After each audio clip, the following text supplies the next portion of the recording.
contar, ya lo hemos contado varias veces, ¿no? Sí. ¿Cómo fue el primer encuentro con Silvina? Bueno, el primer encuentro fue el mismo día de la mudanza a esa casa, Posadas 1650. Nosotros, mis padres, dos hermanos menores y yo, vivíamos con mi abuelo, siempre, desde que yo era chico. Y teníamos una casa grande para Palermo Chico.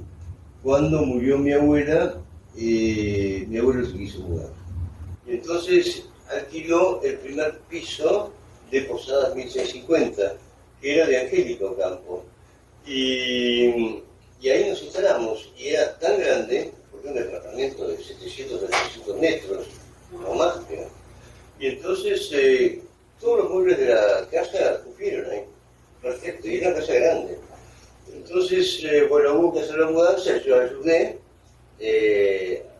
moví muebles, llevé cosas, y hacia el final de la tarde llega una tarjetita de Silvina que decía: sé que escribís, ¿por qué no subís al árbol?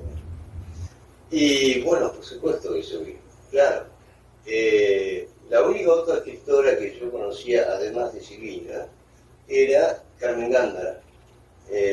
No sé si vos tenés noticias de ella. Carmen Gándara vivía enfrente. Carmen Gándara vivía en la misma calle, Aguado. Sí. Y yo me acuerdo que me invitó a su casa, estaba toda vestida de morado, me acuerdo, con medias moradas.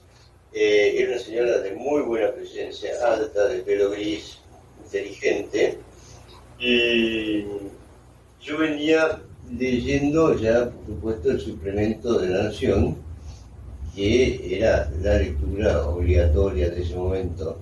Y entonces me pregunta: ¿qué te parece el suplemento de La Nación? Y yo, con la arrogancia o ignorancia de mis 18 años, le dije: malísimo, pésimo el suplemento. Y aparecen los poemas llenos de nubecitas y de angelitos, de una señora de Alza. Mi hermana, dije, encantada. Y yo dije: y empecé a sudar. Así que le hice la tarde, realmente. Fuera de eso fue muy, bueno, fuera de eso, también con eso, fue muy simpática. Y así que, y les escribió a mis abuelos, diciéndole: bueno, no sé qué quieren ustedes, pero este chico tiene que dedicarse a escribir. Entonces eso causó cierta conmoción en casa, ¿no? Sobre todo era la época que vos habías empezado Derecho. Sí, yo digamos que por mandato familiar estaba destinado al Derecho, ¿no? Y nunca me gustó, nunca. Odiaba las codificadas.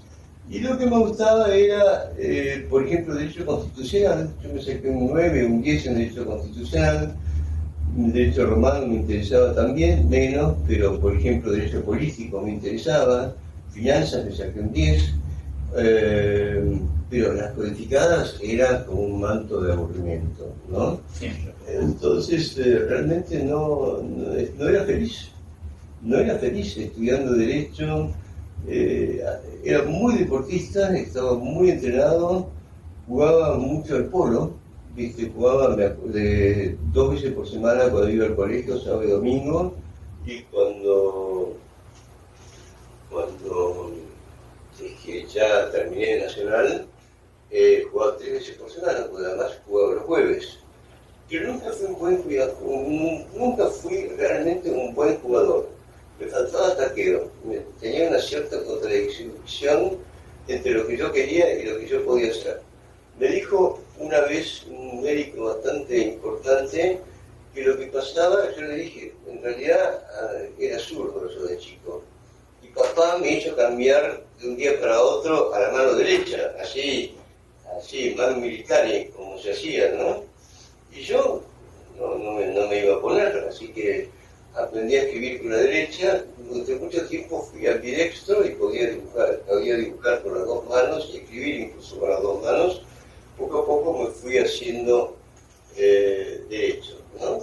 Y diestro. Y él me dijo, este médico me dijo: no, es que es muy difícil que un zurdo contrariado tenga el ajuste fino que requiere la coordinación.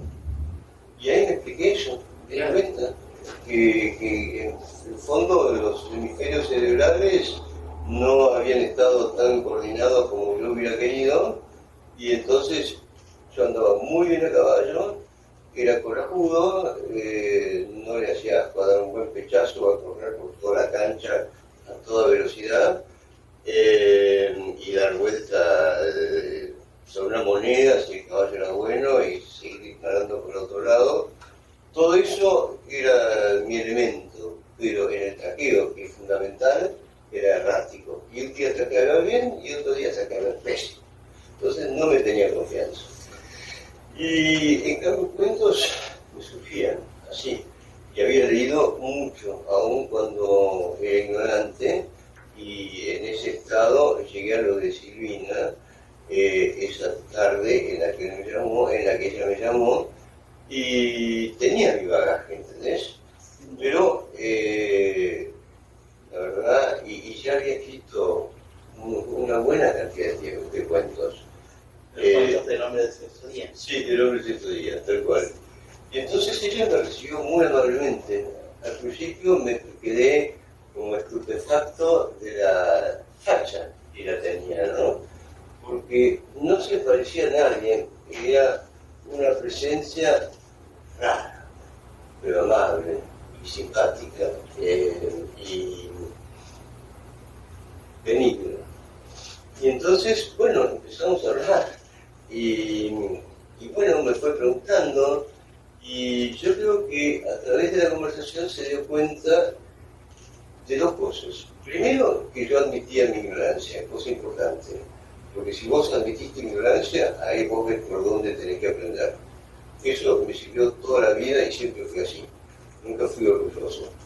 Y después que tenía pasión por la literatura, que lo que me importaba más era la literatura, y que era muy lector, que siempre fui muy lector.